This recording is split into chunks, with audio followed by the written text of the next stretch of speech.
DDG episode 10. As always, joined by Michael Swick. How's it going? Good. My name is Dave Hunt. We are your hosts. We are into the double digits somehow right before we go into the new year. We didn't plan for that, but we didn't want to miss a week, so it worked out just perfect. Yeah.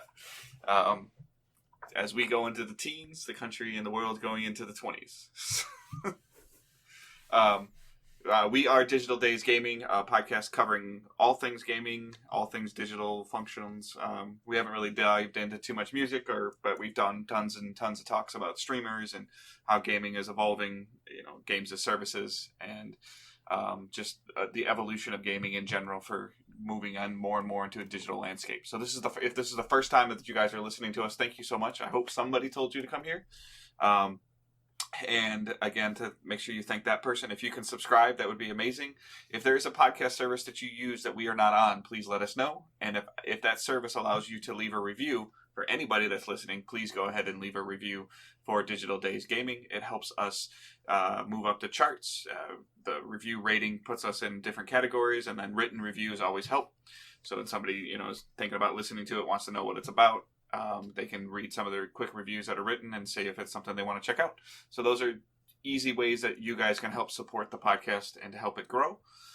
As we go into 2020, we've got a ton of stuff on our agendas and goals that we're trying to set forth, and growing the podcast is the first goal in growing the community. Obviously, it comes hand in hand with growing the podcast.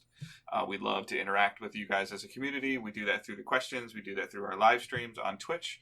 And if you are joining us for our Twitch live stream today on the podcast on Sunday evenings, twitch.tv/Digital Days Gaming, where we are an affiliated Twitch channel so that you can subscribe to us for free if you have Twitch Prime, or you can just do a tier 1, tier 2, or tier 3 sub to show support that way. That would be amazing. If you could just follow the channel as well, it'll notify you when we go live, even if you are unable to sub in any of those forms. We would love to have you guys hang out in Twitch chat, talk to us while we're recording the show. You get kind of a super early access to it before we release the show later on in the week. All right, I'm going to throw it over to Michael. We're going to get this show on the road. Yeah, so we last week talked about the future, 2020, and all the games coming out, and wanted to take an extra week so we can look back at our year in gaming for 2019. This is basically our substitute for the news this week, because not much has happened news-wise. But it's a good way to look back at the year and just talk about the stuff we played, the stuff that surprised us, disappointed us, and hopefully shine light on a game that maybe no one remembered came out this year, which I've definitely had a couple games that I had no idea kind of came out or I forgot about by the time the year rolled around, especially when you get to those games early on in the year. Right around now is when you look back and you kind of forget some of the games that came out in like January, February. So I tasked Dave to look back at the games he played this year, and I also did the same. And just Dave actually broke down most of the games he ended up playing this year, which I broke my games down into like the most memorable games, but I tend to dabble in a lot of games and not finish a lot of games.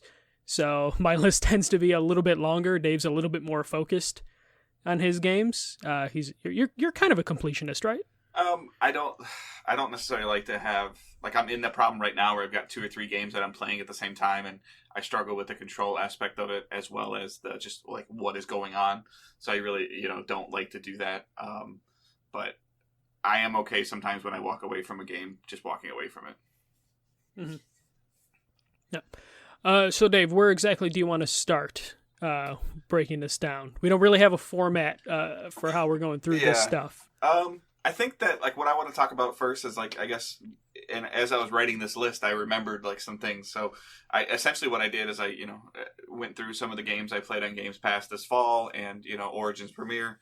And then for the most of the year I was playing on PlayStation. So I just literally kind of went through my trophy list. And there's a couple games that I actually forgot that I played. And there's a couple games that I wish that I forgot that I played.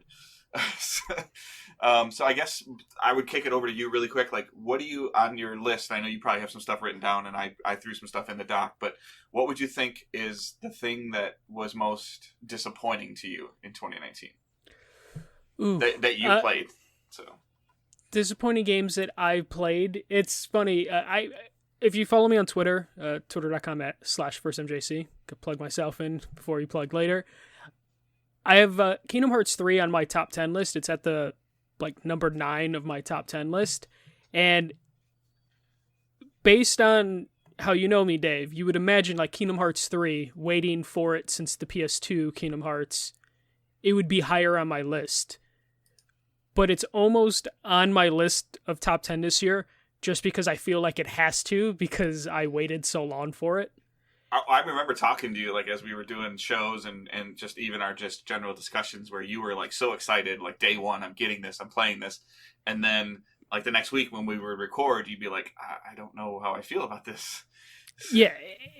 The game has just been, or was, just almost forgetful. Forgettable. It disappointed me in many ways. It gave me a lot of conflicting feelings. It's technically the best plain Kingdom Hearts game ever, because you're going from PS2 and PSP games to a modern PS4 console, and it executed in the gameplay part, but the worlds that they had felt like an afterthought, like they needed to include Disney worlds.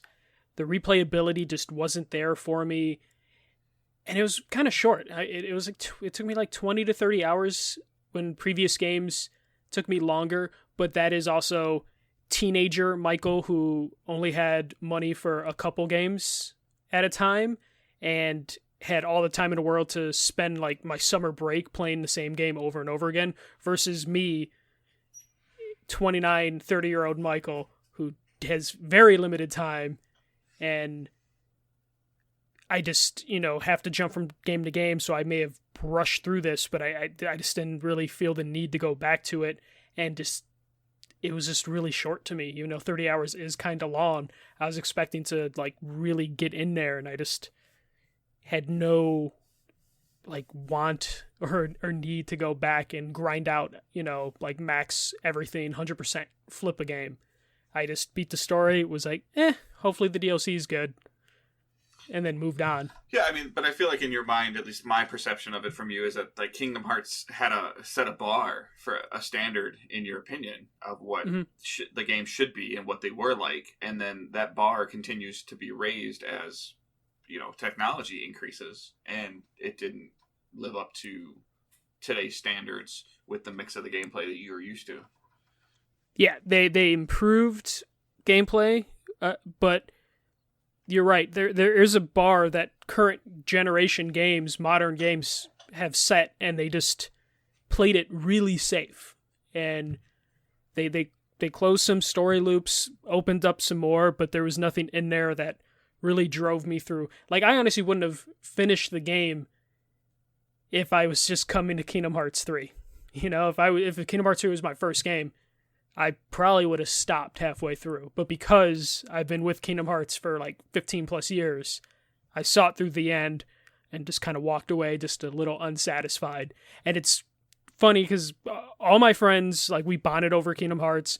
Sarah, big Kingdom Hearts fan, and we all walked away from Kingdom Hearts, with mixed feelings of we were happy with the story for the most part, but it left us kind of feeling empty. And I just don't know if it's just that's what happens when there's 10 years between 2 and 3. If that just, you set expectations in your mind and it just leads to disappointment. So Kingdom Hearts 3 is probably my biggest disappointment, even though top 10 list, I put it at number 9, just because the gameplay was good. Yeah, you heard it here first, folks. He played 8 good games this year. What about you? Disappointment? So, for me, I think everybody would expect me to say Anthem, but I was already skeptical of Anthem from before it ever came out. And then as some of the game changers were getting some, EA game changers were getting some access to it, they were starting to ask some of the questions that I wanted them to ask, and BioWare and EA were dodging those questions, so I could already kind of see the writing on the wall. But I guess, when I was really looking through my list, the game that disappointed me the most was Ghost Recon Breakpoint. Ooh, yeah. That game had huge promise, and even some of the stuff that I got to see at the preview event for it, it showed a substantial replayability, open world, just like learning from Wildlands and improving upon it and using it in Breakpoint. But then even when I look back at some of the stuff that I wrote about and I've talked about with Breakpoint of trying to do too many things and not doing one or two things great, doing 7, 8, 9 things decent gets you a below average game. And that's pretty much what we got. So with Division 2 being very close as well, which is ironic, both the Ubisoft games, but Division's 2 story, beginning, middle to end, was probably the best games as a service story that I've ever played. Mm-hmm. So in terms, Division's 2 story was better than Division's 1's, better than Destiny, better than some of these other games. So, but I barely, nothing was drawing me into Breakpoint. I didn't play it for very long. It's on my list of something I want to get to, but it's not because I kind of want to see what's going on with that story. But it's not something that I'm having to play, or that my friends are like, you got to check this out. We got to do this mission together, or anything like that. Yeah, I was just going to ask you, do you think Division 2 being so close to Breakpoint kind of knocked the wind out of Breakpoint before it even got going? They just hit the ground bad too? I think they hit the ground bad as well. I mean, there's some people that totally love it, and I'm not, there's nothing broken about the game, but there was nothing that was drawing me in. Wildlands, I was drew in by the world, and that game had campaign issues of multiple independent campaigns. It's very similar to Far Cry 5's system, where it felt like a bunch of mini campaigns ultimately, finishing with one major campaign. I can't speak to how Breakpoint's campaign, it looks like it's a little bit more focused, but it just wasn't drawing me into it. And I might have got burned out on it because I did get, an extensive amount of time with it in San Francisco, for the, 8 or 10 hours of playing it. And then I had to play that again and the beta. So early on part of the game, I personally might have got a little bit too burnt out on it. But looking back at it this year as well, I mean, you had Anthem closely followed by Division, closely followed by Breakpoint, closely followed by a substantial Destiny 2 update. That's a lot of stuff compacted into 1 year, at least for players that are playing the looter style game or the continuous service games. And I think that for me, I always use the analogy in my job of you can only slice a pie into so many pieces, and then you're out of pie. So you can't get any more out of it. And I think that it fell into the point where I was out of pie with Breakpoint. Yeah, especially you mentioned Anthem, you had Division, which was still going strong, Destiny, every couple months coming out with new content. That market is super full. And if you swing and miss, if you stumble, you fall, and you have to hit a home run. As a comparison, Destiny, maybe baseball comparison, Destiny consistently hits singles and doubles, and if they miss, they can come right back around and hit it, try to hit a home run every once in a while with their expansions. Their season's really good. The Division 2 and Anthem, they just struck out. And now you have to hit a grand slam just to get the people back, and it takes some time to load the bases to be able to hit that grand slam. So that was your most disappointing. Did anything surprise you this year from what you played that you weren't expecting necessarily to be into? I think the Call of Duty campaign really surprised me, but then Jedi Fallen Order surprised me. I did not expect the gameplay loot to grab me as much as it did. I talk about, that was something that I wanted to come home from work and play, or it's let me just finish this part. Let me go just find this one more area to check out. Let's see this one more thing. I still haven't finished that yet, though, partially because it just got into crazy December for me, and then also my Origins subscription expired, which I'll just re-up. But it definitely, it was something that I felt was important to talk about and for us to discuss, and that's part of the reason why I picked it up through Origins. But it definitely was a pleasant surprise of, hey, this is really fun to play, and even if you don't understand Star Wars, I know I've watched a lot of Star Wars the last couple of weeks and couple of months, but I don't really necessarily understand Star Wars as well as I do other things. But I had a lot of fun with that game. What also kind of helped make it a surprise is they didn't really show that game well at right. E3, and preview coverage really didn't show the potential in that game.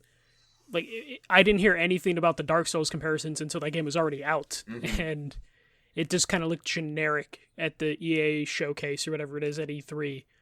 And the trailers didn't look too good. Yeah, I mean, for the most part, I think we heard it was somewhat going to be like a linear story. Mm-hmm. And that definitely wasn't the case in terms of revisiting areas and being rewarded for exploration.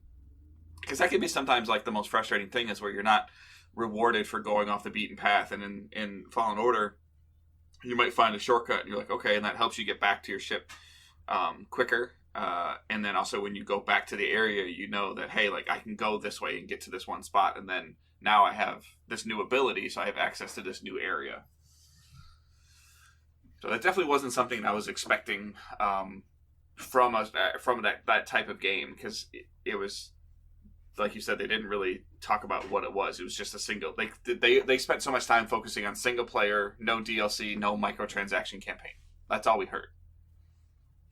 So. Yeah. So the games that kind of surprised me are a couple games that you actually played as well. Well, the biggest one would be Apex Legends, because we didn't know about it until the day it came out. So that was a big surprise. And you want to talk about a game hitting the ground running. Apex, that's EA doing the everything right and executing on a plan, announcing the game, releasing it the same day, paying a shit ton of streamers to pay it, so it was the top played game for that week or for that month, really, and then just actually having a good game. Surprise, Respawn had the 2 best EA games this year, and probably the best Star Wars game in quite some time. Long time. Probably since original Battlefronts. So Apex was definitely surprising, but because it was shadow dropped, I'm not even going to really count that necessarily in like the biggest surprise. But a game that I was actually surprised that I enjoyed, because it's another game that I didn't like any of the preview coverage that was coming out of it, any of the stuff I saw at E3, really, that's Days Gone. Every time I saw Days Gone at the PlayStation press conference or PSX, I was like, oh, this looks kind of generic, and it was usually paired with The Last of Us Part 2, so it just immediately was like, oh, this is going to be like an inferior zombie game. And while Days Gone wasn't like perfect by any means, it was actually better than I thought. Like, I wasn't expecting to get into the story as much as I did. Deacon is a generic protagonist, but if you play the game long enough, I feel like he wins you over, and he's a pretty good protagonist. And I wasn't expecting to really get into Days Gone with the mechanics that they had of just, having to worry about gas, maintaining my bike, having the whole game basically be you're just working to upgrade your bike so you can make a really big trip. Like that's like the focus of the game, and I wasn't expecting to like that. I know you got into Days Gone just a little bit, right? Like you probably put like 10-ish plus hours, I got maybe pretty more. into it, and I got distracted again. The slowness of the campaign kind of like turned me off a little bit, but it is something that many people as I've heard have played it and talked about it that I do want to check out, and something that I'm kind of like trying to chart out on paper of like trying to get through some games that I'm bothered that I haven't played and completed yet, and it's on the list. It's a little farther down the list, like 4 or 5 games down the list, but there's some things that I'm behind on that I definitely think I need to check out, and that's one of them. And then a game that I believe I saw on your list as well. It's not in my top 10, but I was surprised how well I liked World War Z. Like, World War Z turned out to be actually pretty fun. Not playing by yourself, obviously the game is built for co-op, but as a co-op Left 4 Dead light, I had a surprising amount of fun with it. Me and my friend would co-op a couple times, like super late at night, just to try and get through it. It's a shame it's a little short. I know they added a ton of content. I've been meaning to get back to it if I can convince my friend to like probably re-download the game or patch it. World War Z was definitely a game I wasn't expecting to like, and then I ended up playing like the game in its entirety and then multiple times over. Well, it's a relatively short game. It's like each campaign is like half hour to an hour. played that technically multiple times, building up the difficulty every time.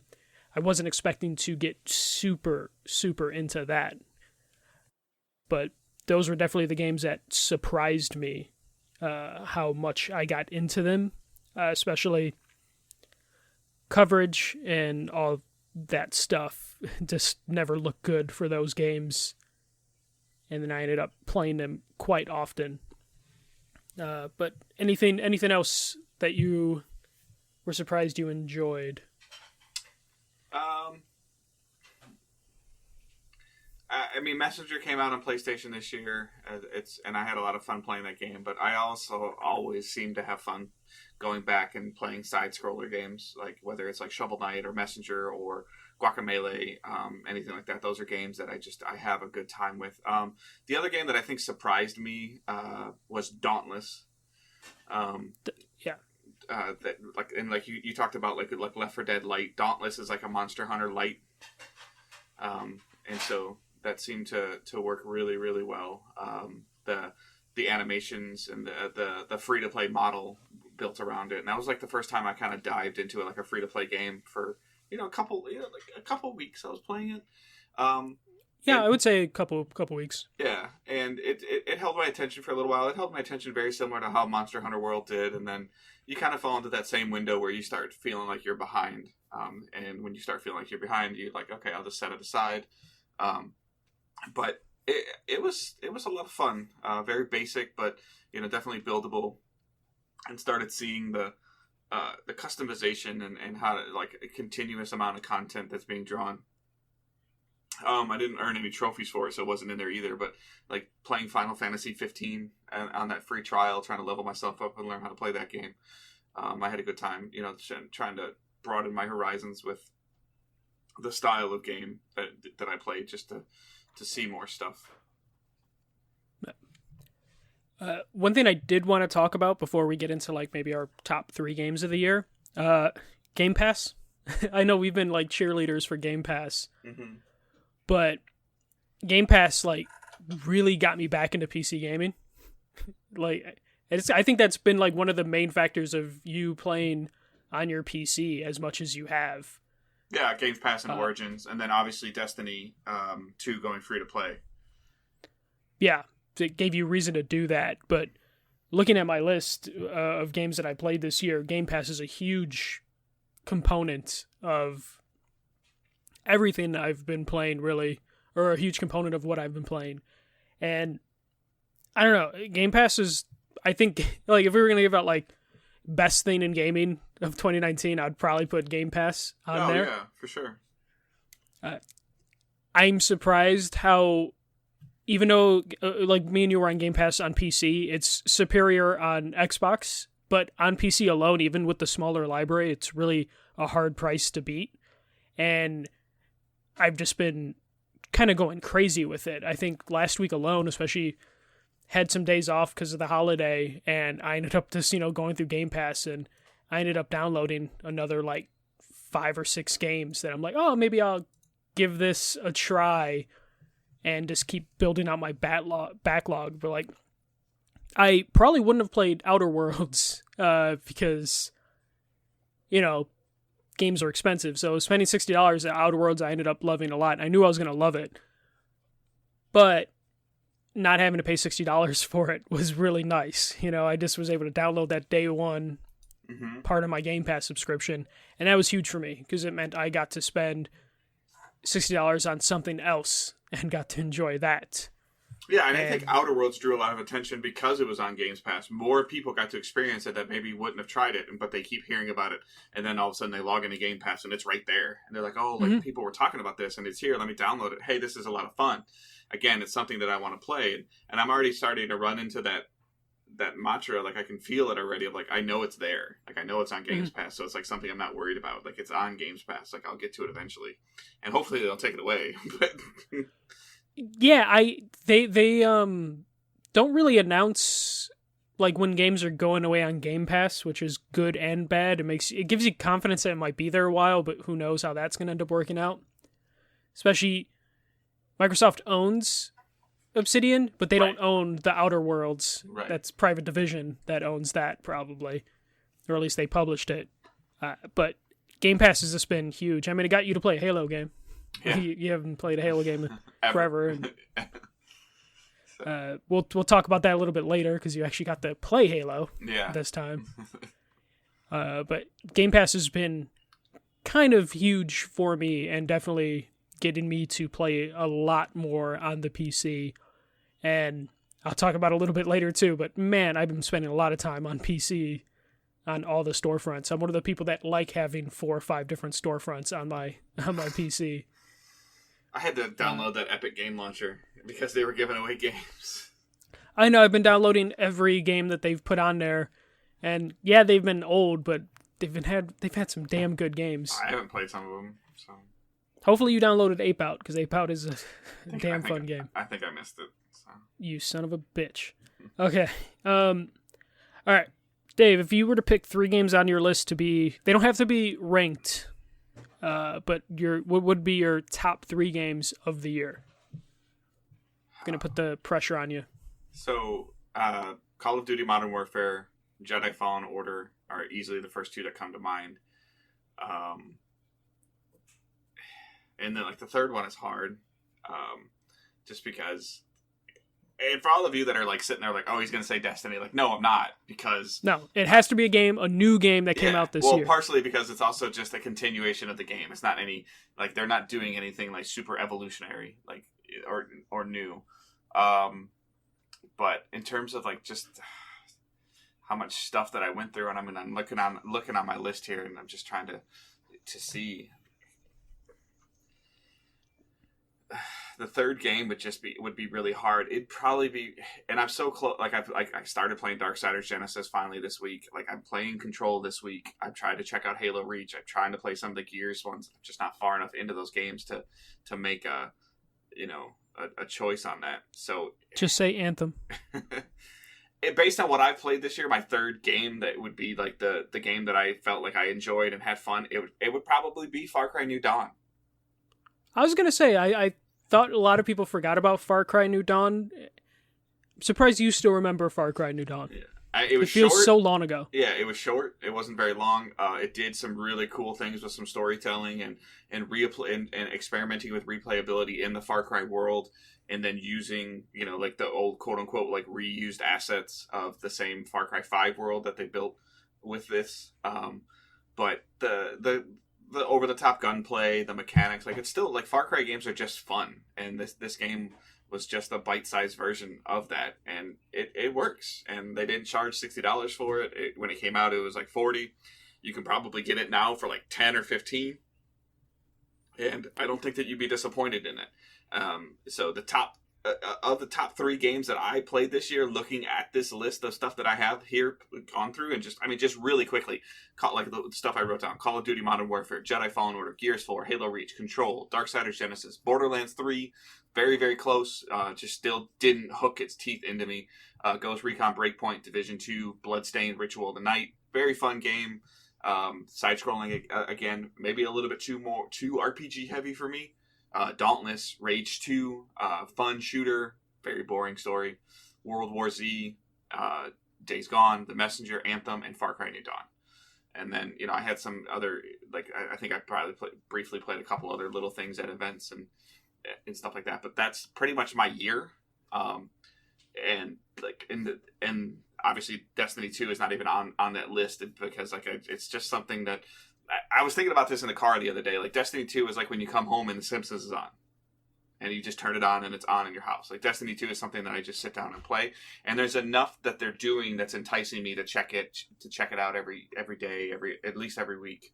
I take my breaks, but there's always something to work on or to help, or somebody that needs help. So yeah, it's your comfort food game. Yeah, it's always there. There's always something you can do in it. Always something to work towards. It makes sense. Yeah. For me, the top 3 games that I have, mine will be in order just because I've been playing around with the list that I keep putting on Twitter and rearranging when I'm bored. Because I like lists. My top 3 would be number 3, The Outer Worlds. I really dug this game. I'm a huge fan of the Fallout games, and Obsidian were the creators of Fallout, but then when it came to the new generation of Fallout games, when I got into it, they made New Vegas. I was really into the Outer Worlds. The story hooked me instantly. The humor is just right.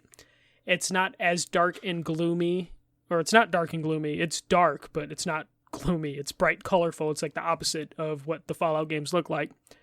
And it was Obsidian making a Fallout-like game without the bullshit Fallout bugs destroying the game or making the game difficult to play.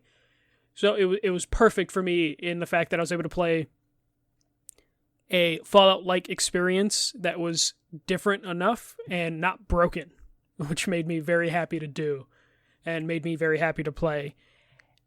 And also, we talked about Game Pass. I played it on my PC, got to max the settings out to Ultra on my PC, which is very helpful.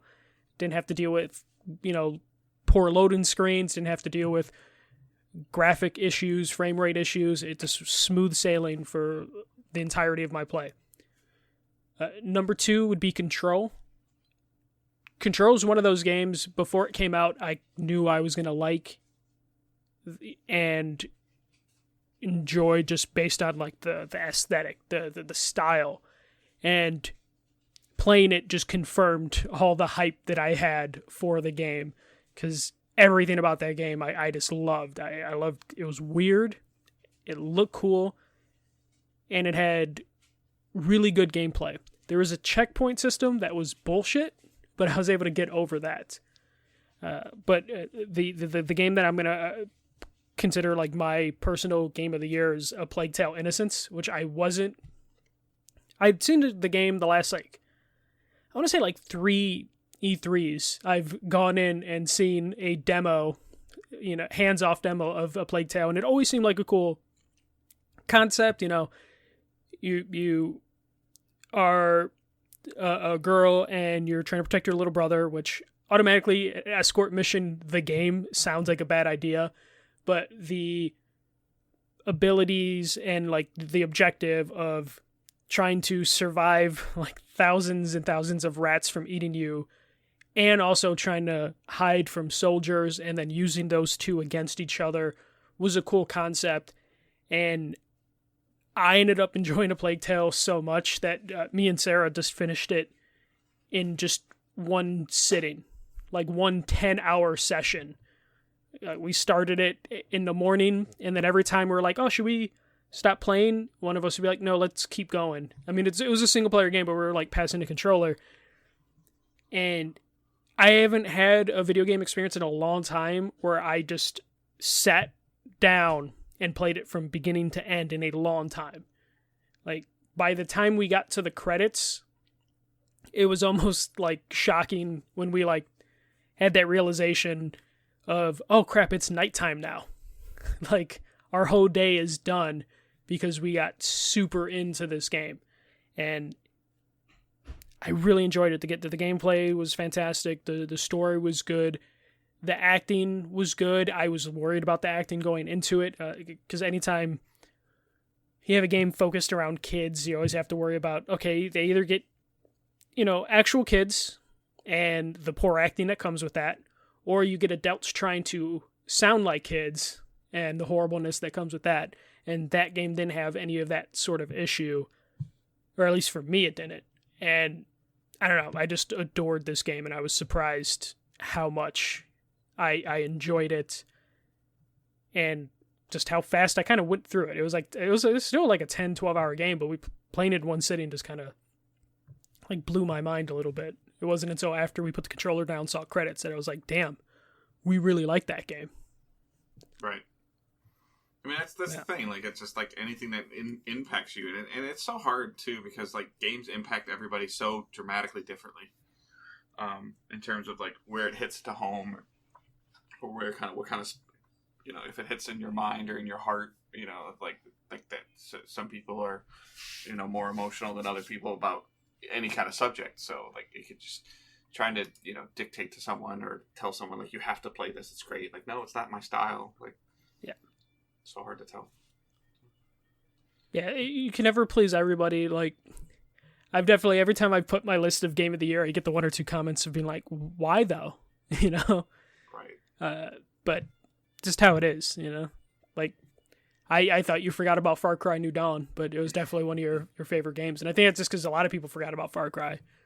But, like, I wasn't expecting Days Gone to be, like, anywhere near one of my best, you know, my favorite moments or favorite gaming moments of the year. But there it is. It's on that list.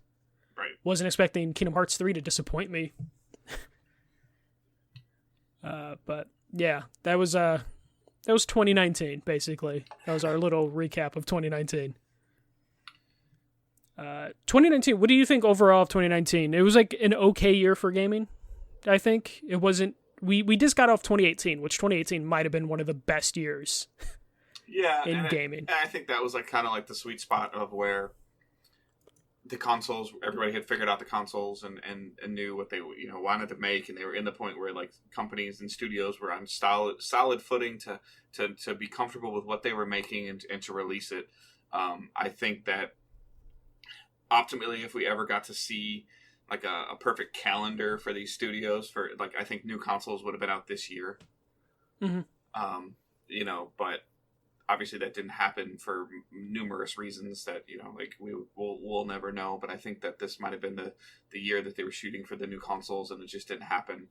And now we're seeing, you're seeing studios that are maybe were preparing for something new that realized that they couldn't do that yet, and then they kind of flip back, and so you got some duds, not necessarily duds in there, but some subpar games. So nothing that really, like, I don't think anything like blasted the doors off this year. No, then that's what I mean. It was an okay year of gaming, because if you just look at last year alone, you had Spider-Man, God of War, Super Smash Brothers, Monster Hunter World, Red Dead Redemption 2. Like, last year was like every other month there was like a huge game coming out. And this year was a good year for a game like A Plague Tale: Innocence to capture like the hearts and minds, because there wasn't really anything major that came out. Even games that have usually, or franchises that have usually been really good or able to like capture everyone's attention, like a Gears or a Call of Duty, really didn't do that. Like Call of Duty kind of to an extent just did what Call of Duty games do. Gears was fine from everything that I've heard, but it just wasn't that thing. Well, and I think that, like, we talked about it before, but I think that Games Pass has an impact on that. Because, like I said, for me, it's always there. And, you're not seeing, the stuff on, like, as much as we're evolving into buying more digital content, like, everybody's doing it. You're not seeing, even on social media, the pictures of the people like, I just went to the store and got this, or I'm at this midnight launch. Like, you're not seeing like a even a social media hype around it. Like, as the games come out, you see a lot of discussion, word of mouth chatter about things, and I think that's where Plague Tale starts getting some legs. And I think that's where like people realize that Call of Duty, like, hey, this one's like really good. So those things are all helping, but not necessarily in the ways that we're expecting them to. Yeah. But overall, 2019, good year. Hopefully 2020 is going to be interesting as hell. I mean, we talked about it last week. But we have new consoles, ton of new games that were promised for the current gen of consoles will finally come out. But yeah, I'm happy with 2019. It just wasn't what we've been kind of used to the last couple years. But we'll see how everything shakes out. But overall, I'm happy with, like the games that came out this year. I didn't really get to ask you this last week, or if I did, or if I have asked you this before, I don't remember what it is. Are you concerned at all that, like, we know essentially for next gen consoles, we know about the new Halo and we know about Godfall, and that's it? I'm not too concerned about that. I think the reason we haven't heard too much about other than that, like PlayStation, like Godfall is from a new studio with Gearbox. PlayStation's going to have some first-party stuff for the next-gen consoles. I mean, they have to have some first-party stuff. From who? I mean, they could bust out maybe Sucker Punch a little early. Gorilla, it's been like 3 years. Gorilla might have something that they can do. Okay. Then that's kind of about it, because it's just, like Insomniac could have something. See, the thing that I think people need to.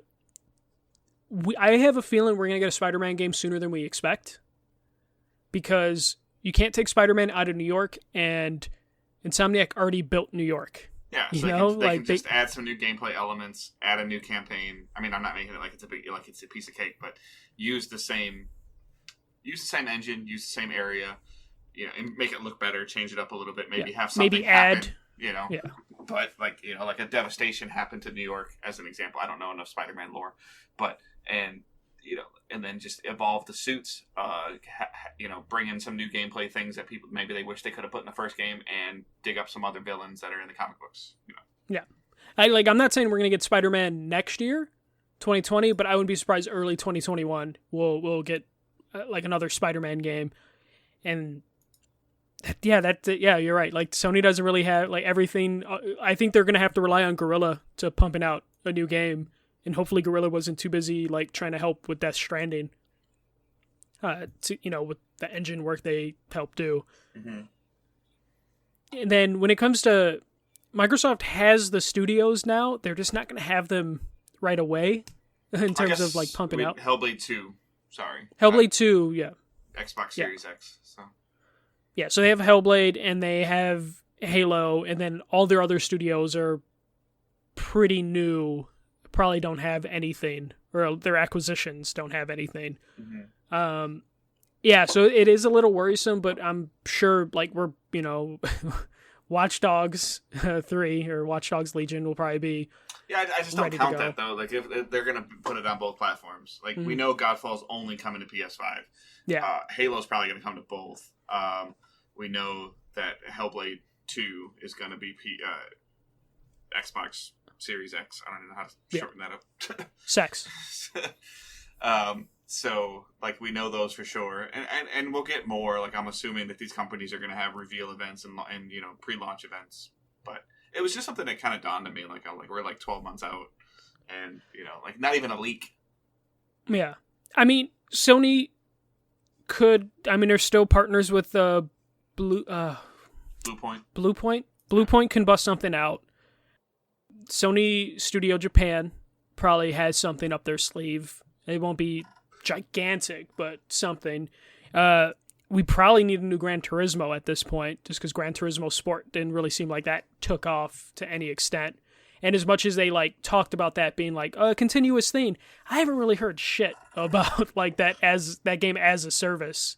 I mean, I've seen like their Twitter and stuff like that. They've added more tracks and different cars, but nothing major to where like I don't know if people are buying Gran Turismo Sport every like in masses, right? As a games for service live in theory should be accomplishing. Mm-hmm. So there are moves Sony can make, and Microsoft, they have their 2 big games for launch. You don't need a ton of first party games for launch. Especially, it's a good way to inflate your first party sales if you just put like one or two. Ubisoft and EA will fill some of those gaps in. Yeah. Maybe we'll finally get a basketball game from EA. No, yeah, probably not. But yeah, I'm hoping by GDC we hear some stuff about what we can see. I expect Sony to do something at GDC, and we'll get like maybe a hint. Like who made Knack? What are they doing? Right, like, Sony San Diego. Or not San Diego, I'm sorry, Japan. Yeah, so maybe, we'll get Knack 3. All right. So yeah, that's pretty much, like last week, if you didn't listen, we did 2020, what we're looking forward to, what we're hoping, what's coming. And then this year we did what we enjoyed, what we didn't enjoy. This week, I'm sorry, what we enjoyed, what we didn't enjoy for 2019. And that's pretty much it. So we're going to jump into what we're playing and watching just super quick. For me, for Christmas, I got my kids got me some extra RAM for my PC. I was running into some performance issues on my PC, so I only had 8 gigs of RAM in there initially, so they bought me some new RAM. I got 16 gigs now, and of course you can't just like add another 8 gig stick. You have to make sure it matches, so they just bought me 16 gigs of RAM. That seemed to help. I can already immediately see like I could change some settings on Destiny 2 a little bit, and I could get over 100 frames playing the game. So that was, definitely interesting. I ran into some issues earlier in the week, a couple weeks ago, like playing PvP a little bit on PC, where like again, like the game felt like it had to catch up, like in terms of I felt like it was having some performance issues, and I also think that I probably had a RAM problem when I was playing Jedi Fallen Order. So I might have been like, it doesn't necessarily need all that RAM, but like the other stuff your PC's doing, and then there might be certain points in times where it spikes. And if there's if it ever went over 8 gigs of RAM, then my computer is like having to reallocate things. So hopefully that should resolve that issue. I'll get Origins Premiere resubscribed, because there's some other games on there I want to play anyways. I want to finish Fallen Order. I want to play Dead Cells, and there's a handful of other games I saw on there. I got an Xbox controller for Christmas. So that was literally just a plug and play thing for Steam and for Xbox. So it did allow me to actually play Halo Reach. I played the first mission of Halo Reach. You can't aim down sights in a Halo game. Correct. That feels weird. I didn't go very far. I was messing around with it a little bit on Christmas when I got home after I like installed the RAM, and just wanted to make sure the controller worked. The controllers that I had been using were like scuff controllers. They didn't have any rumble in them. So like this Xbox controller has rumble in it, which was a different feeling. And the rumble, again, just works. Mm-hmm. Like as somebody asked on one of the streams I was doing if like the offset sticks mess with me, and they don't. Like I have a couple controllers that have offset sticks. I went back and forth. This week alone, I've grabbed the Xbox controller, I've grabbed the PlayStation controller, and I don't really even look anymore. Like it'll just start becoming muscle memory. Yeah, it's same thing with me. Like I got used to the button placement. Every once in a while, maybe I'll mess up when I'm not like fully engaged in what I'm playing, but for the most part, like I can transition between the different controller schemes. Right. I bought Darksiders Genesis on PC. That game looks really, really good. In terms of like graphically, I only like this is going to be a common theme. I literally like played the first chapter. I streamed that, so that's on our Twitch replays if you want to check it out. It's a top-down view Darksiders. I was still kind of just learning the mechanics and learning the game and trying to figure some things out. Hopefully the story, fleshes itself out a little bit more with the voice acting lines on top of just cartoon or still cutscenes. But so far it feels different than the Darksiders I've been playing, obviously because of the look of it is different. But in terms of like the fighting and things like that, it just takes a little bit to get used to it. But I'll probably review that in about 2 weeks when I get some more time with it. I played Control per Michael's request this week. Thank you. Again, mostly just like the first chapter, figuring it out. The game does on a regular PS4. The game looks really good. Like I was actually surprised at detail, and as I'm walking around the building the first time trying to figure it out, learning how to use the weapon, like kind of as they're setting the story up and fixing a couple or laying the foundation for the campaign. It's really cool. The voice acting seems to be spot on. The characters' looks are really interesting, and the detail of like the building so far has been fascinating. A little bit of exploration. Yeah. Hopefully, seeing that the exploration will benefit me in the long run. It's a Metroidvania game, so exploration is key. Right. So had a ton of fun with that. Like watching just a little bit like we talked last week. I saw Rise of Skywalker, and then today my wife and I got home and we watched. What did we watch today? We just totally drawn a blank. Okay, and it was just earlier. Spider-Man: Far From Home. There we go. Okay. So we purchased that on Vudu for like $8 or $9 or whatever it was, and we own it now. And that was my first time seeing that one, and that was good. I mean, it's just a continuation of the Spider-Man stuff. It was kind of interesting seeing how they're meshing the stuff post Endgame. But It was cool. It's on sale this week, so I think it's definitely was digital version. I don't really buy any physical movies anymore because I have so many different televisions and I just don't want to worry about it. Every time I buy a physical copy of a movie, I regret it.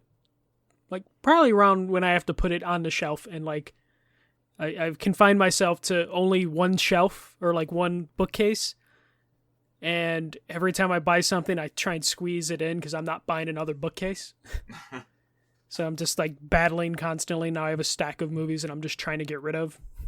Just because every time I make room, like, do I really like this movie? And yeah, I got to start buying digital because I end up buying. I bought Spider-Man Far From Home on Blu-ray. Like, watched it once, really enjoyed it, put it on my shelf, and that's it. So it didn't come with a code in the box? Mm-hmm. Yeah. It did or did not? Which, no, it did. And so what I've been doing is my coworker, he only likes digital copies. So every time I buy a copy, he ends up just giving me like $5 for my digital copy. So I end up just doing that. And it kind of eases the pain of spending like $20, $25 off a physical copy I'm just going to use once and then never watch it again. But yeah. Anything else? Nope, that's it. I mean, we did the typical stuff on Christmas. My brother-in-law for Christmas, I don't remember who bought it for him. Somebody in our family did. Porky's the three movie set. Yeah. Okay. It's a pretty vulgar movie. We watched that. I saw it when I was a kid. we watched that as a family on Christmas Day. Okay. So I hadn't really seen that. It had some funny parts and to Jesus it, but wept. it was definitely pretty vulgar. Yeah. That movie is from an era of 80s movies and late 70s or 80s. Yeah, no, definitely. It came out early 80s, but it took place in like the 50s. Okay. So many damn movies in the 80s take place in the 50s. It's annoying. Yeah. Confuses the hell out of me. When I found out Happy Days wasn't actually recorded in the 50s, I was freaked the fuck out.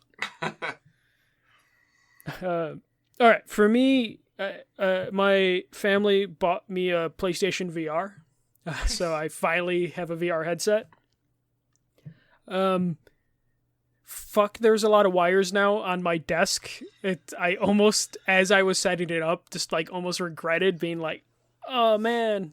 It's next on my list as I've been improving my desk with the multiple things and setups that I have. It's next on my list that I need to figure out a way to get my VR hooked up.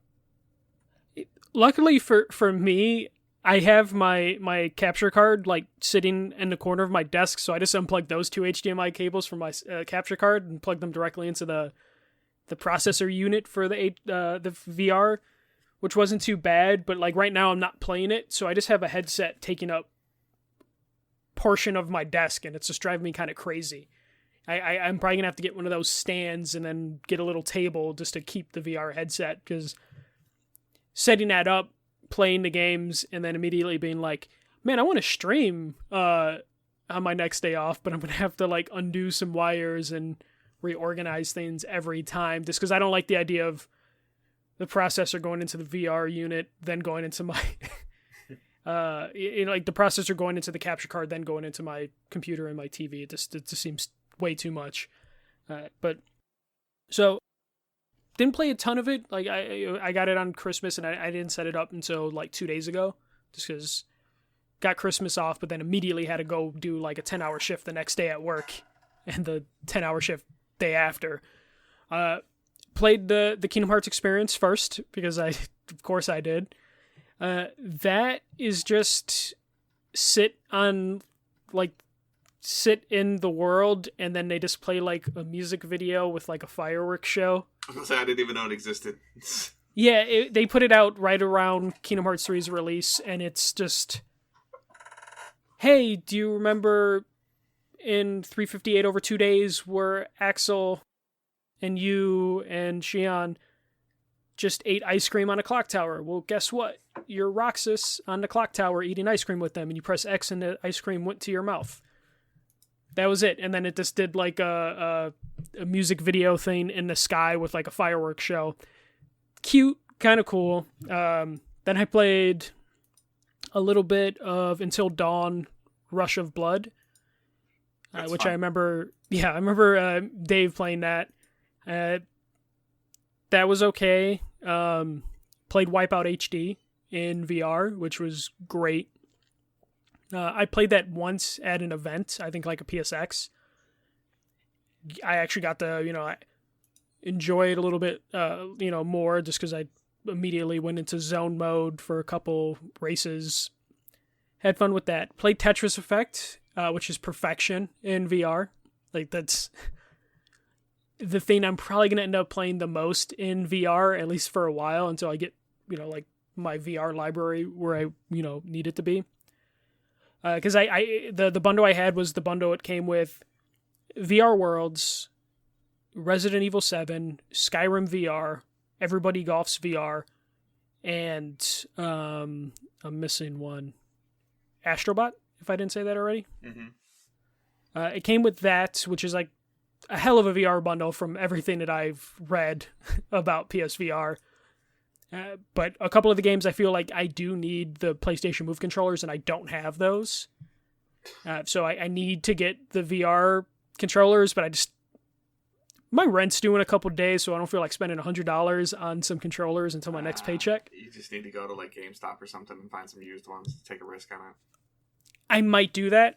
I just have to like come across a GameStop because a couple of them closed recently. And you don't have something like shoved in the back corner of your back room somewhere, like in clearance. I probably should look at if there's anything. The only thing I know is like from my experience of some friends that have bought the Move controllers from GameStop is like the batteries are shot. Yeah, because they're from like that's PS3. Why I said you kind of like take the risk. Yeah. Yeah, and then try GameStop's return policy. So just playing a bunch of different VR stuff, just dabbling. I played the kitchen demo, which came in like a demo disc with the VR headset as well. Could only do like 3 minutes of that because I got scared like really easily.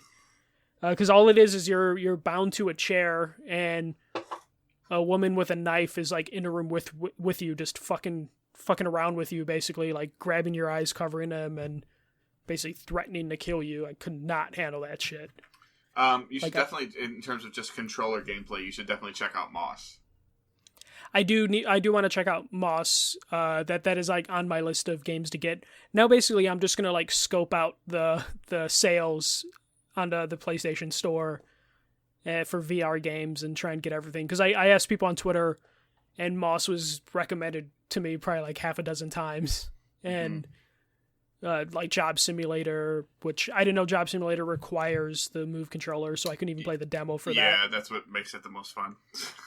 Yeah, so I need to get all that stuff. I was playing the VR in my like desk area that is currently in the camera, which I guess is big enough for most sit-down games, but definitely like some games do require you to kind of like stand up, so I probably have to use the living room TV, which just scares me of just like having to like unhook all this stuff and then set it up on the other PlayStation. Yeah. Were you downloading the PS Plus games that they were giving for free over time, like with the eventual getting a VR? Yeah, so I have the vomit-inducing Here They Lie. That was given away. Because Riggs was on there too. Like, we should probably try to hook that up and see if you and I can play that together. They killed the servers for Riggs, so I don't know if we will be able to. Really? I'm pretty sure the servers for Riggs were killed. And that was like, I remember a news story about the Riggs servers are shutting down, or they actually might be shutting down in March with like the list of other games that are shutting down. But I remember there was a news story about that and people being like, that's the whole point of the game. Just have to, maybe I'll load up Riggs just to see, because I remember enjoying Riggs anytime I played it at like a E3 or PSX. Right. But yeah, so I'm just going to be experiencing a lot of VR games and hope Sony continues to support it, because now I'm bought in. So in the chat, there's some stuff in there for you to read. But Down Up Destiny, he actually wrote, I played Here They Lie with no VR, and I really liked it. We played that game all like at a review event when we both used to work for PS Nation, and all three, all three of us played that game, Michael, myself, and Glenn. None of us could play that game in VR. I was the one that started to play it, and I was like, guys, I feel really bad. And I liked the game because the art style was cool, the story stuff was neat, but the VR implementation was terrible. Yeah, it had that. And then, it had that Vaseline effect, and it had a really, really funky kind of draw distance thing to it that really messed with you. And it was actually like the two, Glenn and myself played it. We're like, yeah, we can't play this. Yeah, and you guys kind of didn't believe me. You guys were like, oh, Michael, you're over exaggerating, or you're like, oh, Michael, maybe it's because I have vision impairment issue, like I can't really see out of one eye. So you guys were like, oh, maybe it's like because your vision. Let's try it because we can handle this. And you guys, like after a couple minutes, were like, no, fuck this shit. Maybe I'll try it again. I know it's been patched. I do have a Pro. A Pro wasn't a thing back then, so maybe it's improved with a Pro, but I'm afraid to try that. Good luck. I do want to finish it. Just don't eat lunch before you do it. No, because when we did that, like I had to go to sleep. Like I had to, I immediately went to bed for like 4 hours in the middle of the afternoon. So that's my VR experience. Playing like Call of Duty here and there, just because holiday season meant more and more of my friends and coworkers have picked the game up on various platforms, and each time it's like we can play together. Then I'm listening to a bunch of Game of the Year podcasts right now, and everyone is talking about Outer Wilds, not Outer Worlds, Outer Wilds. And it's making everyone's like Game of the Year list. So I picked it up on the Epic Store because Epic right now, you get a $10 coupon on any game over $14. And if you once you use that $10 coupon, they give you another $10 coupon. So I'm like, oh, let me pick up Outer Wilds using a $10 coupon. I picked it up. I only played about 2 hours, which means I can't return it. 2 hours into it, I don't know what everyone's saying. Like, so it's an action adventure game. You play as like a space explorer, and you're trying to discover things about like an ancient race, like an ancient alien race. And I couldn't wrap my head around the controls for like the ships. The first like 2 hours that I played, and just couldn't get into it. Maybe I just wasn't in the right mindset. It was like playing it like a couple hours before I had to go like to Christmas stuff with my family, so maybe wasn't in the right mindset. But like my first 2 hours of the game, I'm just like, I don't see what everyone's talking about. Like, and a lot of people, like I follow very specific people in like podcasting and games writing that I respect their opinion enough that if they say they really love the game, it's usually aligns with my like opinion. To where if a couple of these people say they really like that game, I'm like, I probably will like this game because I usually agree with this person, and I could not see why everyone was praising this game. I'm hoping I'm basically going to scrub my save and start fresh, and then just see if I can get into it over the next like couple weeks. But that's it for playing and watching. Just continuing through The Witcher, really enjoying that. Like everyone else, I'm in love with the toss a coin to your Witcher song, and just been watching that. I'm only like 7 episodes in now, so I'm almost done.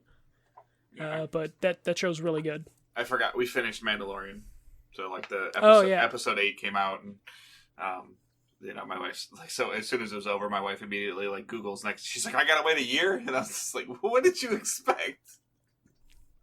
Yeah, like, I'm going to have the same thing with The Witcher. Once it's over, I'm like, I got to wait how long? Well, I mean, like The Witcher, they released everything, right? Yeah, they released everything, but I've been taking my time just because I've been having issues like binge watching stuff. Yeah. So, but Mandalorian's done it's Disney Plus has been out for almost 2 months now, and they did like 1 episode a week. Yeah. So like that was pretty good. It's a Western, so if you don't really, it's a Western themed show. So if you don't like Westerns, you're probably gonna have a hard time with how this was processed. But overall, it was good. Yeah. And then other than that, in my spare time when I'm like too dead to play a video game and too dead to pay attention to anything like The Witcher, I've been watching Kit Boga on YouTube, who's just a dude who his YouTube channel is just dedicated to wasting the time of computer scammers. Like we're from Microsoft scammers. So I've just been watching him. It's pretty lighthearted and fun. It's just, he just fucks with them and sees how long he can keep them on the phone and see how much time he can waste and keep them from actually, like, scamming other people. So I've been enjoying that and just, like, watching, like, multiple videos here and there every day. Like, I'm at work, I'll just have it on in the background. Or if I'm, like, cleaning the apartment, watching it in the background. But that's it. A lot of VR stuff, very little watching, but dabbling in a lot of things and trying to wrap my head around the Outer Wilds. I was going to say Worlds, but it's Outer Wilds. That. All right. So we're going to jump right into our community segment where we ask you guys questions or thoughts or opinions on topics. Michael puts out a lot of that stuff we've been tweeting this week, and we wanted to know what your thoughts on the year was, or things like that you want us to talk about. So Alfonso sends his question in. This decade of video games is over, and in this decade we had Batman games who gave players how a superhero game should be done. We had Naughty Dog with their amazing graphics and storytelling with Uncharted and Last of Us. We've even had developers go out of their norm and try something different, such as Spider-Man and Horizon Zero Dawn. So my question to you guys is, what games of this decade you feel made an impact to you? What games will you remember the most? Right off the bat, I've been playing Destiny for 5.5 years. It sounds crazy to say it out loud, but I was not really into first-person shooters at all, or much, when Destiny came out. Now I'm very comfortable with almost any first-person shooter. It's almost like a preference, like a first-person game. I noticed that when I was playing Control, like it took me a little bit to get used to playing third-person again, especially in a shooter. Because playing Fallen Order was more melee-based combat. So that changed my perspective on just how like gaming works and just games as a service overall. So that had a huge impact on me. Last of Us had a huge impact on me. Like at the time with some younger kids when it came out, my wife treating those games like any Naughty Dog game almost as like a movie to her. That was something that we played together. We had and what I mean by like played together is I played the game and she watched.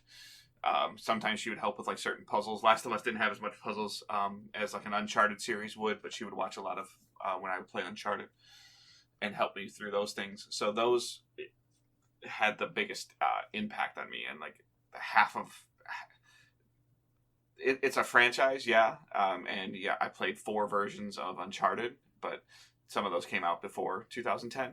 But Destiny as a whole, as just as a game, as a franchise, it took up a significant amount of time, and as I've talked about before, had a significant impact on me personally in terms of how I cover games and how my ability to cover games and conversate and learn about things has evolved as a video game content creator now, I guess. But like that's dab. That's definitely what did you call me? No, I said dab. Yeah. I said content creator. That is what's probably had the most impact on me. Ooh, this question, when I added it, didn't realize like how like hard this answer was. Just going through stuff. Spider-Man, best Spider-Man game of all time. I don't give a shit about what people say about like the PS1 game, the movie games being better or good. This is like the perfect superhero game. Life is Strange. I never expected myself to like a narrative focused game as much as I enjoyed Life is Strange. Like making decisions. I wasn't expecting, like, I have a Max and Chloe poster in my office now because of Life is Strange. That's how like important Life is Strange was like to me. Like I really enjoyed that story. Overwatch. I like, it seems like I don't get into multiplayer games that often, but when I do, I really fucking get into multiplayer games. The previous decade would have been Killzone 2 because I put over 2,000 hours into it. Overwatch has only been out like 3 years, and I have over like 1,500 hours in that game. Probably maybe over like 2,000 at this point. So Overwatch, really, really huge. Portal 2 came out, I think 2010, 2011. So that was huge for me. Like the humor in that game is amazing. I feel like that was the last time Valve released a game, but it wasn't. They released other games since then. It wasn't big for me, but it was definitely influential to like a lot of things I probably played. But like Grand Theft Auto 5, that was huge. Of course, there's like Minecraft and Fortnite, but I didn't really play Minecraft or Fortnite. I want to say Uncharted as well, but in my mind, Uncharted 2 is always better, or is like the superior Uncharted game. But yeah, those are the games off the top of my head that were influential or like really important to me. Oh, and God of War, the new God of War. Like they made me care about Kratos, and I never really gave a shit about him. I played the previous God of Wars, enjoyed it for the combat, but I was never really there for the story. And God of War, I was there for the story. Mm-hmm. Did Skyrim came out this decade? Was that the one that came out 11/11/11? It might have been, yeah. Skyrim might have been 11/11, or yeah. Yeah, right? 11/11? Yeah, November 11th, 2011. Yeah. So Skyrim came out. So that was huge. We might actually have to do an episode in January, February that's going back over the decade. Like now that I'm thinking about this, yeah. Yeah, there's a lot of stuff. It's going to require some legwork, though. Yeah, maybe we should do that soon, just to get review. If there's no news, maybe we'll do that next week. But yeah, I can go on and on. Like The Witcher 3 came out in 2015. That was huge for me. Even that was like my first experience in The Witcher. What about your Fallout stuff, man? No. Like I enjoy it. It's funny. Fallout 4 for PS Nation, I reviewed it quite high, but it didn't stick with me like Fallout 3 and Fallout New Vegas did. It was like one of those things where in the moment I enjoyed it, but I never really looked back at it with fondness. Mm-hmm. Or like I couldn't tell you like my favorite mission. Where if you asked me for Fallout 3 or New Vegas, I could probably name a couple different missions. But for Fallout 4, couldn't really name anything. And then 76 was trash fire in a dumpster. So, yeah. Why'd you bring out Fallout? But yeah, you want to move on to the next question? Yeah, sure. So Hassan asks us using hashtag AskDigitalDays. So he wrote, so I got a new Xbox One S, the Gears bundle. It already comes with 1 month of Game Pass. And I'm planning to get the $1 offer for $1 offer per month and will give me 2 months for free. And to add that, I got an Amazon offer for 3 months of Game Pass Ultimate for $45. That will also give me 3 free months with that. I haven't yet received my new Xbox, so I can't check whether if all of these offers I mentioned above will stack together to give 11 months of Game Pass or not. Can you guys confirm this? So I didn't look too deep into this, but I kind of looked into it a little bit. I think because like my Xbox controller came with like a 14-day trial or 14-day pass for Game Pass and for Xbox Live in my controller box, but it's for new customers only. Yeah, that's what I was going to say. Yeah. So I would assume he has to redeem. Yeah, go ahead. Yeah, he has to redeem the trial first because Right. I believe it's always a trial that comes with the new system, and then he has to add the rest. Yeah, so definitely they are stackable. the stuff that comes in the box, that's like the 14-day and the 30-day trials. Like I would, like Michael said, redeem those first, and then do the Amazon thing, and I would redeem that. And then, or I'm sorry, do the buy it for $1, get it for 90 days. Like, and I would redeem that, and then I would redeem your Xbox or your Amazon promotion.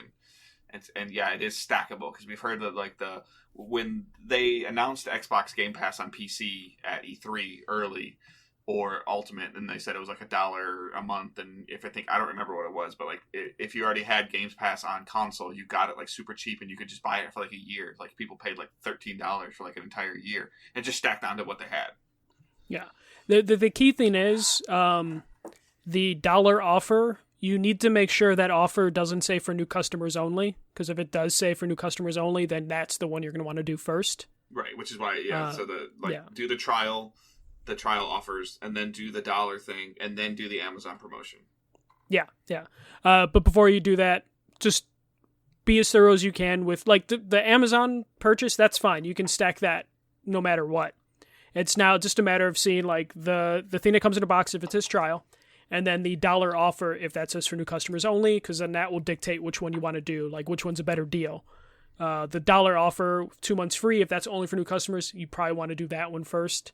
You just have to see exactly what's coming in the console box, because I've seen consoles or like the Xboxes come with, like the 1 month or the 2 week trial. So you just have to read whichever one says new customer, and if they both say new customer, see which one's the better deal, which is probably going to be the dollar offer. Yeah. And then the second part of his question, he goes, also, what are your thoughts on me getting the console on the end of this console generation? Is it a good idea or not?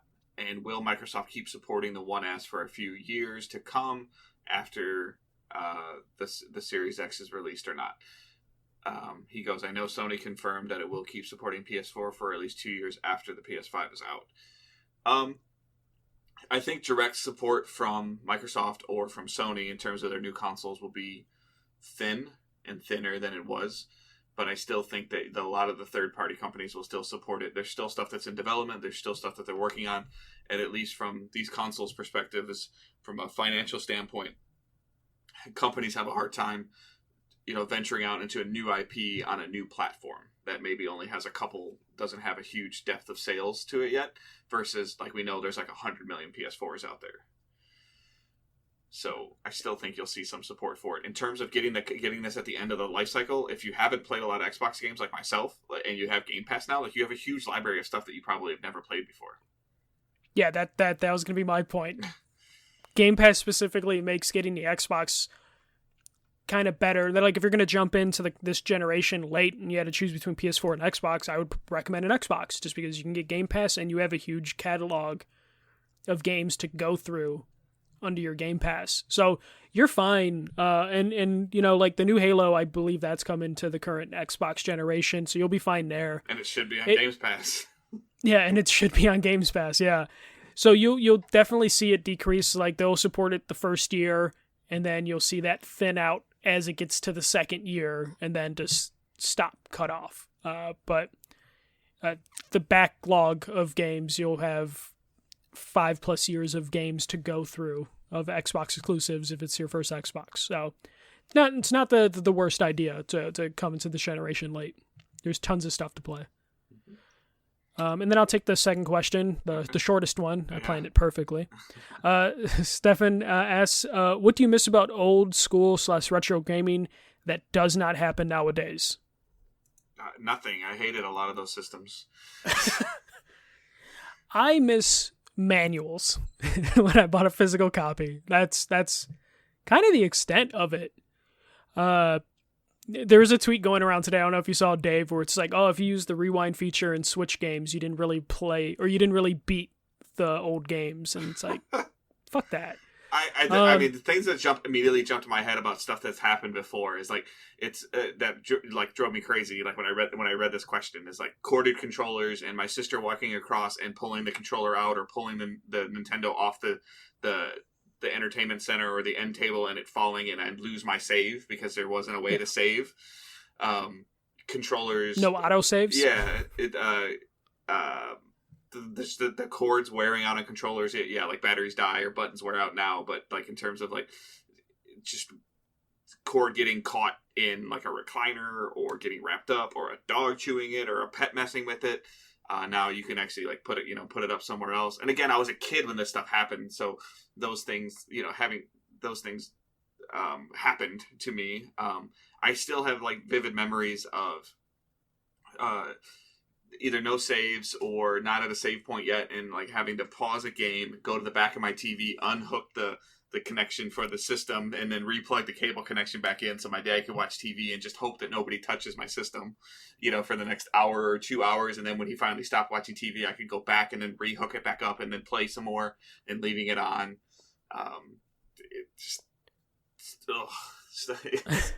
Having to like flip over your PS1 for it to play.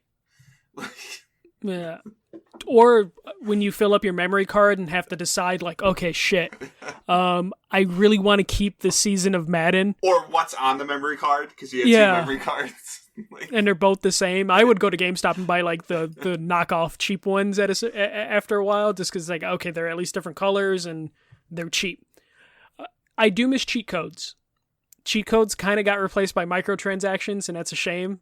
Okay. We're starting to see some games, do like big head mode and random shit like that, but I miss cheat codes and finding new cheat codes. Buying, I don't know about you, Dave, but like when book fair would come into your elementary school or something, at least that was something in Chicago where they would just do like book fair. Yeah, we have book fair. So.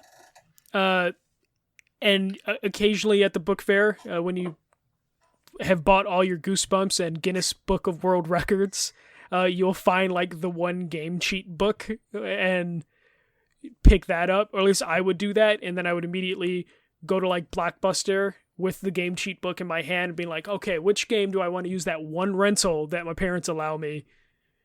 Which has the best cheats? So I guess what I miss the most about the older systems is not having to download stuff. Yes, having a game that's finished, but sometimes that would backfire. No. I don't even care. I'm not even talking about patches. I'm talking about like right now. If I took my disc of whatever game, like Borderlands 3, if I took, and again, it's an online game, so that's a bad example. Spider-Man. So if I took my disc Spider-Man up north to my dad's house because I don't want to carry my console up there, and I put the disc in, I have to let it download. It has to install. I can't just plug and play. Versus a Super Nintendo cartridge, you could just take it over to your buddy's house if they had a Super Nintendo, plop it in, and you could play. Yep. And then I guess in some of the games are doing a better job with it, and then it comes to mind again, local co-op. Local co-op, yeah. And now you have to rely on like online co-op for everything, and that's not the best. And I think for every situation. And then now that I said that out loud, I'm talking about it. I want to test this. And I want to see how it works, and maybe I'll just test it with you this week. But if a listener wants to play Darksiders Genesis, I believe it supports the new Steam Couch feature. Okay. Which I think means that I can send you an invite, and you can play the game with me without owning it. Maybe. I would have to look at that. That sounds like it would be a good feature. Yeah. So. But I would have to download the game then, obviously. I don't know. Yeah. Is that a new feature for Steam? It is. Okay. So, let me look here really quick. So, Steam now lets you play local multiplayer games with friends over the internet. Mm-hmm. Steam's new Remote Play Together feature, which I'm reading an article from, where am I at? The Verge, which lets you play local multiplayer games over the internet, has launched in beta. The existence of this feature was first reported earlier this month and allows up to 4 online players, or even more in ideal conditions, according to Valve, to participate in local multiplayer games as they were sitting in the same room. To get the feature, you'll need to participate in the Steam client beta. After you're signed up, you'll find a Remote Play Together option in your Steam friends list in compatible local multiplayer games. Once connected, the game will act as though each player's controller is plugged in directly to your computer. And Valve says it also is possible to share the controller over control over the keyboard and mouse. Remote Play Together only requires the host to actually own the game that's being streamed, which could make it a cheap way to have a group of friends to try out the new game. Okay. So, yeah, maybe we should try that out. Yeah. So, sorry. I just remembered just talking about local multiplayer. I remember something showed up on Steam. I'm still getting comfortable with Steam and the friends codes and the app. And like I tweeted out the other day, like, what are these things that they're giving me? And then people are like, it's just a tactic to get you to buy more stuff. And I'm like, okay. Yep. Almost worked on me. Sorry. Didn't mean to derail that part. Oh, I think that's pretty much it. Yeah, okay. Local multiplayer. Yeah. And all those stuff. Yeah. But I don't really miss it too much. So, we're going to do a short spotlight today because the show's already going pretty long. And the biggest thing is I put it on the Facebook group as well. And the spotlight, and Michael doesn't even know about this. I'm sure he read it. But I want to know what you guys want to see or hear us cover in 2020. So we've been doing this for 10 episodes now. We've done a couple things differently. We've done, 7 or 8 standard episodes. We've done a couple like year in review, a look forward. talked about like the decade in review kind of thing, but what do you guys want to see us do in 2020? One of the comments was on the Facebook group was to review games, and like that is in the plans. Like I plan to review Darksiders Genesis. Part of it is that we're getting to the point where we've done this long enough that we can actually kind of reach out to more PR companies and say, hey, we exist, like we're real. We're committed, so like we should hopefully see some of that stuff start rolling out a little bit farther. But we do have a review on our YouTube channel, and it was reviewed during one of our podcast episodes for Call of Duty Modern Warfare. Michael did that review. We had a conversation about it. He gave it a score, and it's also posted separately as a YouTube review on our YouTube channel, youtube.com/digitaldaysgaming, where most of our shows get posted, the ones at least that we live stream. So that's one of the things. As of now, just right off the bat, in 2020, the plans are still going to continue of no written content. It's just going to be Twitch streams and YouTube videos and podcasts. So, but I know that I'm very interested in wanting to know what you guys want to cover. Michael's trying to do a little bit of the indie spotlight, which he did a couple streams on that like last week, and that seemed to go really well. You guys watched that. A lot of people watched the replays of that.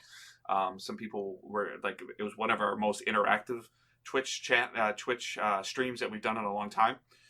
Even the other day when I was streaming Darksiders, somebody came and found us because I was streaming Darksiders. They searched it through the directory, so like that's really cool. And trying to show these games, but sometimes we need the recommendations from you guys, or if you come across some deals or something new, or like a price error, like let us know. But I really want to see what you guys want us to cover, so you can email us at it's podcast@digitaldaysgaming.com. You can email Michael at digitaldaysgaming.com. You can email myself, Dave, at digitaldaysgaming.com. And you can just tweet at us. The main account is at digitaldayspod. Michael's is at the first MJC, 1ST, and mine is at Good Dave Hunt. That is also my Steam name. It's either Good Dave Hunt or Good Dave Hunting. Either one of those two. I can't remember which, because some of them say it's too long, and so if it's too long, it's Good Dave Hunt. If it's not too long, it's Good Dave Hunting. So, but I really, really, really want to know what you guys want to see from us in 2020. We're going to make some tweaks to Patreon, just some other looking into, like we talked about a couple weeks ago, just kind of turning the dial a little bit up on the early access for you guys to see if that's something that you guys want. You guys have been supporting us on Patreon, which is amazing. The amount of subscribers that we have on Twitch to the amount of followers we have is a crazy attach rate in my mind. But the main goal is to grow the podcast in 2020 and to increase the number of people that are listening and interacting and within the community. And the best way that I know how to do that is to do stuff that you guys want to hear and see. So, but other than that, like next week we'll be back on Twitch at Sunday night, and hopefully I'll get some more time with Halo and Darksiders and Control, trying to play some of those games and see what's going on with that. I'm sure I'll still dabble into my a couple hours here or there of Destiny, and just seeing how things are going to go. January will probably be a pretty light month for new games, I believe. There's a couple things that are coming out in January, but it'll give us a chance to kind of catch our breath and start continuing to build this foundation for DDG that we're working towards. So, yep. Anything else, bud?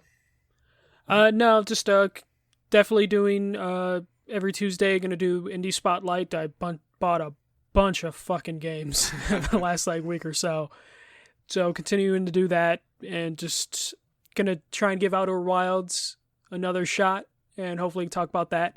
I think I will be able to review Fight and Rage, which is the game I talked about 2 weeks ago. I will be able to review that next week. Awesome. And then maybe I'll review Earth Knight as well. So I have games that I'm like pretty much close to ready to review. So we'll definitely have some reviews over the next couple weeks of some of the indie games I've been playing the last month or so.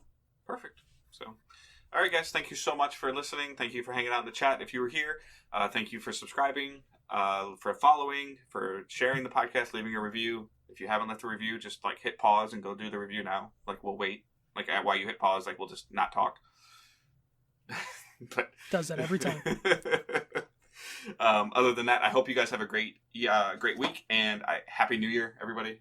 When you're listening to this, it'll be really close to New Year's Eve, or you're listening to it in the new year if you're not watching us live. So thank you again so much, and it's been a pretty crazy year for Michael and I, but I'm really looking forward to 2020, just a stable 2020. Yep, stable 2020. Give me Cyberpunk. That's all I want. What's their name? Devolver canceled that, man. Oh yeah, Devolver canceled everything because they didn't hit their follower count. So, all right, have a great week. Talk to you guys later. Talk to you next year. Yeah, this is the first cat-free stream. It's amazing. See ya.